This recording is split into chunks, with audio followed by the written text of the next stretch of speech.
is there a growing rift between President Trump and his one-time first friend, Elon Musk? The SpaceX and Tesla CEO expressed his disappointment with the president's sweeping tax and spending bill that passed the House and is currently facing some headwinds in the Senate. This is what Musk told CBS News.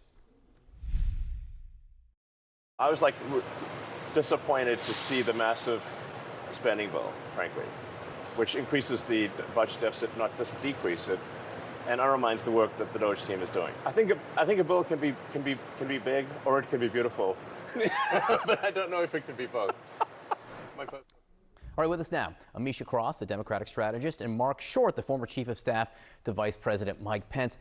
And Mark, this is the president's entire legislative agenda right now, this tax and spending bill. And Musk has been critical of the president's tariff policy, which is basically his entire economic agenda. That's a big part of what President Trump is pushing, that Elon Musk is now very publicly saying, I'm not for. Sure, John. I do think, look, the sausage making can look like the big, beautiful bill isn't so beautiful.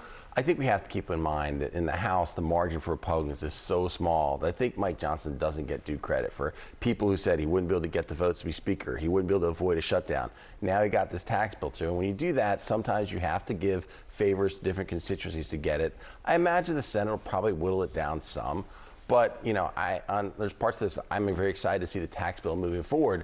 I think the president's trade agenda is indefensible. I'll say it as a purely political endeavor, what Mike Johnson did was impressive. Yeah. Again, objectively getting that through was an impressive political feat. But to have Musk criticizing it on its substance, and this is not some minor policy that the president is pushing. This is his entire legislative policy. Sure, and I could pick apart pieces of it that I don't like either, John. I think a lot of Republicans could. I think that some of the expansions of the SALT deductions is egregious. But careful, you're in New York. I know, saying that. I know. But at the same time, I think the consequence of a $5 trillion tax increase on the American people is too much for Congress not to get this done. Amisha, I want to play some sound just to stay on Elon Musk for a second, because Musk, it was a couple weeks ago where he said he was going to get out of the political giving business, and he had a soundbite that's been played, but the end of it I want you to pay attention to. Listen.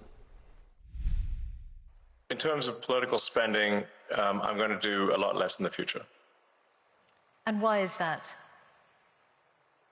I think I've done enough. Well, if I see a reason to do political spending in the future, I will do it. I do not currently see a reason. It was that last line. I do not currently see a reason. Now, I don't have any particular insider sources inside Musk world, but I do have my eyes and ears. And that sounded like he was saying he doesn't like what he is seeing right now in politics, particularly from the White House, which he's been so supportive of. Well, I think there are two things at play here. As we can all recall, when Elon Musk went to Wisconsin a couple months ago, that blew up in his face really badly. The Elon Musk who's able to showcase his money, that is his calling card when it comes to primary and creating challengers for Republicans who don't side with him in the Trump administration. He is making sure that people know that he's still there, that he still has a certain level of influence, but he's also trying to reel in some of the blow that he got, not only from investors at Tesla and some of those who are on the board, but also watching his own approval ratings tank. And I think that for him, that was a big hit. He doesn't agree with the big, beautiful bill. There are several parts of it that he finds problematic. But I also think that the big, beautiful bill, to Mark's point, is going to be significantly different by the time that it gets through the Senate. For Elon Musk, I think that some of this is personal. He has seen a strained relationship between him and Trump based on some basic disagreements on policy issues, but he's also someone who cares about his bottom line. And he doesn't agree with the moves that Trump specifically has taken when it comes to these tariffs. We begin this morning with Elon Musk's disappointment as the tech billionaire is stepping away from politics. He's not shying away from commenting on his work with DOGE and President Trump's sweeping tax and spending cuts package. Despite spending almost $300 million to help get Trump and GOP congressional candidates elected last year, Musk now makes it clear he's no fan of President Trump's so-called big, beautiful bill. I was disappointed to see the massive spending bill, frankly, which increases the budget deficit, not just decrease it, and undermines the work that the DOGE team is doing.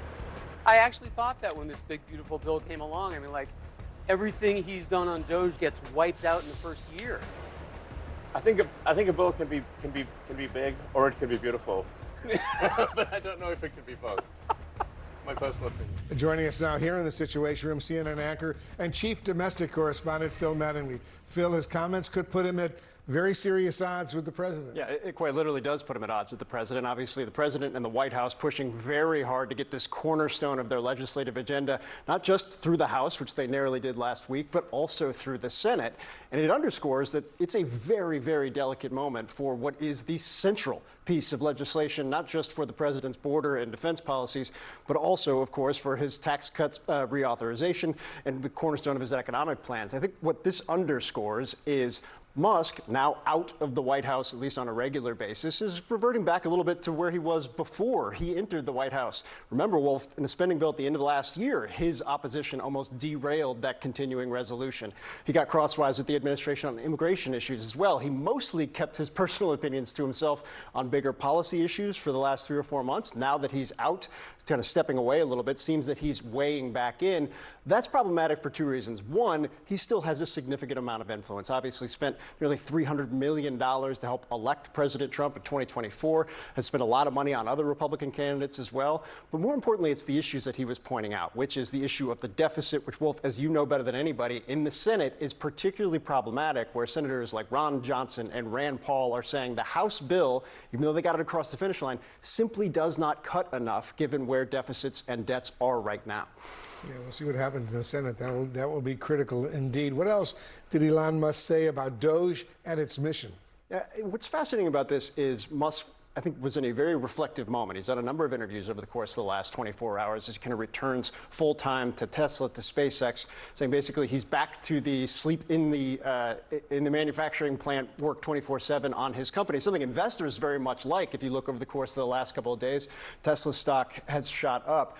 But he also underscored the difficulty that DOGE faced in its opening months. We all saw the kind of move fast and break stuff theory of the case that they brought into the government. But Musk saying that DOGE was basically becoming a whipping boy for everything at one point, saying they were getting blamed for things that they weren't actually involved in. One thing I would note, the Wolf, and this is important for people to understand, there's this kind of broad perception that because Musk is leaving, DOGE's mission is over, or what DOGE is actually working on in the government is no longer happening. That's not the case. We've reported about how really they've been integrated, DOGE officials have been integrated throughout the federal government, and they've risen higher and higher in terms of their political positions that they hold.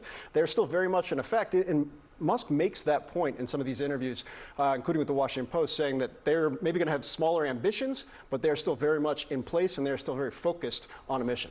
All right, Phil Mattingly, thank you very, very much.